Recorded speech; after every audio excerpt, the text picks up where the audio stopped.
This message is all about learning how to deal with negative Nellies. And these are people that complain a lot, that gossip, that every time you turn around, it's always something. They're always in drama. It's always something, right? So how do you deal with these people, especially if you're working with them, or if you're, they're in your family and they're calling you and they always have something to complain about and you really don't want to deal with it? How do you effectively deal with these negative Nellies?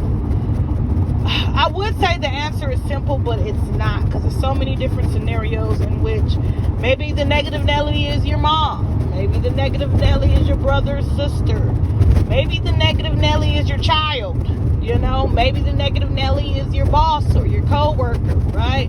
Maybe the negative Nelly is your best friend, right? What you have to remember, dreamers, is these people, they have problems for every solution in which you bring, right? You know this. You try to redirect the conversation. You try to change the narrative, help them to focus in on the positive aspects of the situation. But it did not work, did it? Right?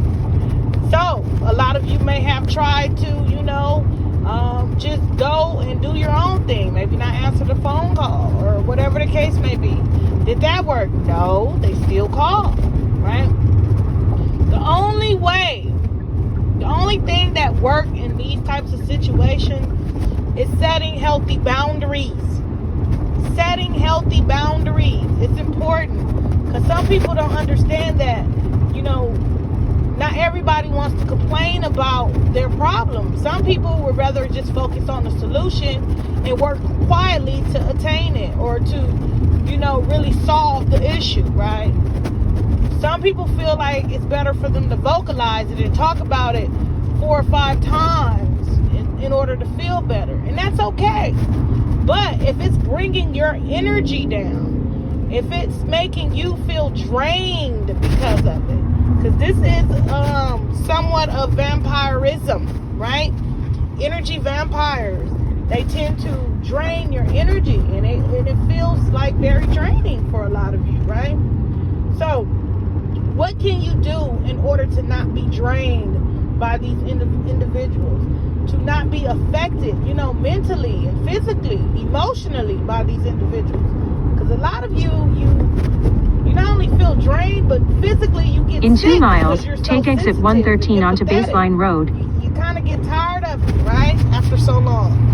So what can you do, chosen ones? You have to set healthy boundaries.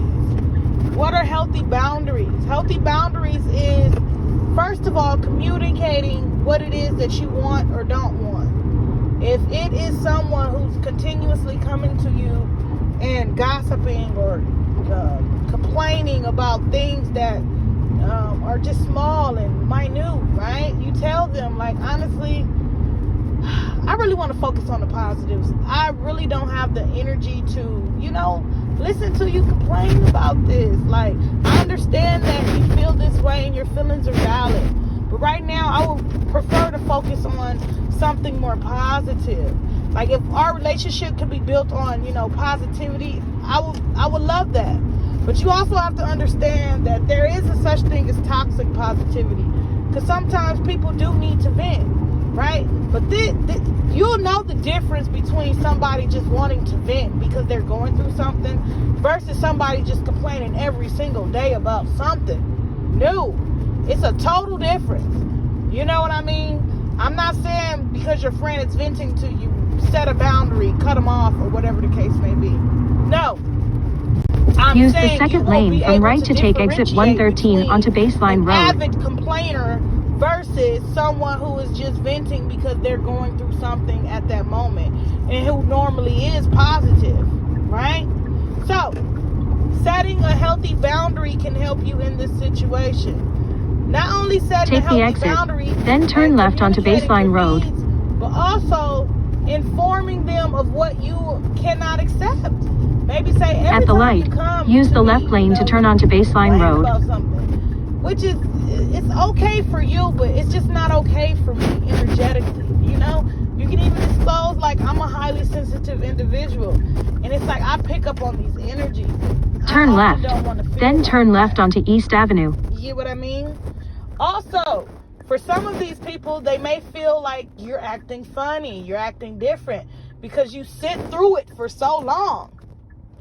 For so long, you sit through it. You listen to them. You listen to them complain and talk about folks and this and that and all of this. So now they're like, okay, what's changed? Why are you acting so different, right? Then they'll go on to try and make you feel bad about the decision that you've made. You have to understand, you don't have to feel bad about this. This is something that you need for your own mental health, right? For your own emotional health. These are things that you need. It's not good to just sit there and be in that mode of fear and complaining and gossip. That's not cool, right? It affects you mentally, spiritually, you know? Also, you may have to, honestly cut contact At the light, turn left onto East Avenue, then turn left into the parking lot. And that's something that you may have to really consider. If they're not following the boundaries, they're not adhering to your boundaries or respecting your boundaries, you may have to kind of, cut them off.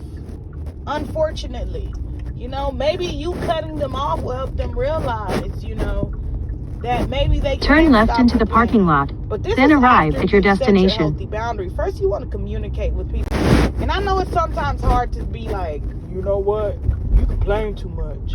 You don't want to be like a jerk, right? Arrive. You don't want to be a jerk, but at the same time, you gotta do what's right for you. You gotta do what's right for you, and what's right for you may not be right for someone else. So you just got to be open to that. Open to doing things a little bit differently. And that's communicating more. You got to be able to communicate more, you guys. Communicate what your needs are. Because some people, they may be like, you know what, you're right. I'm going to work on that. I'm going to start working on changing that, right? Some people, they may feel like you acting funny and don't want to talk to you no more. Okay, whatever.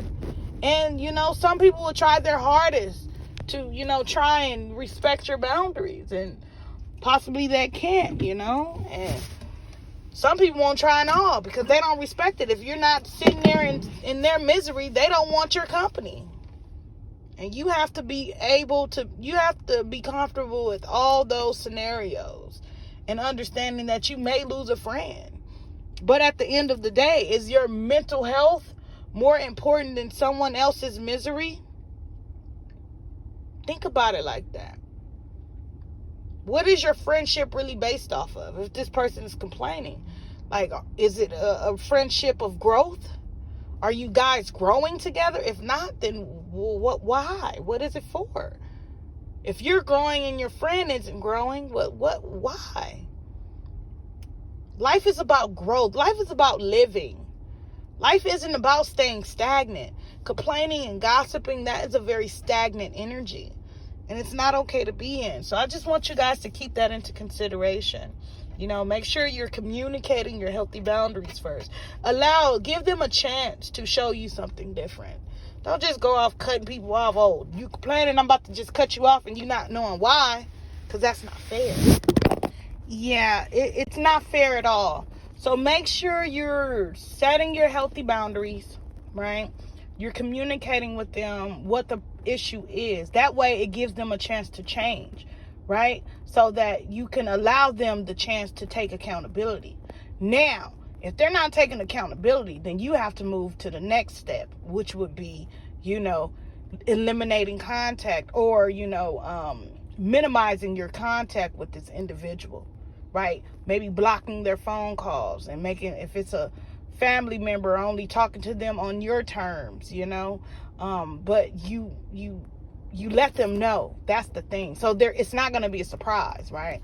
It's not that you're acting funny. It's like you let them know what your issue is, and now you're giving them the chance to work on it. And now it's up to them to make that choice and do what they have to do to work on it. So you're placing the ball in their court, right? And that's giving them an advantage. Because if my friend came to me and said, oh, I don't like the way you do this, I'm going to actually look at what they're saying and listen to them and respect how they feel, because I care about this friend, right? I respect how other people feel and how other people feel and how I make other people feel.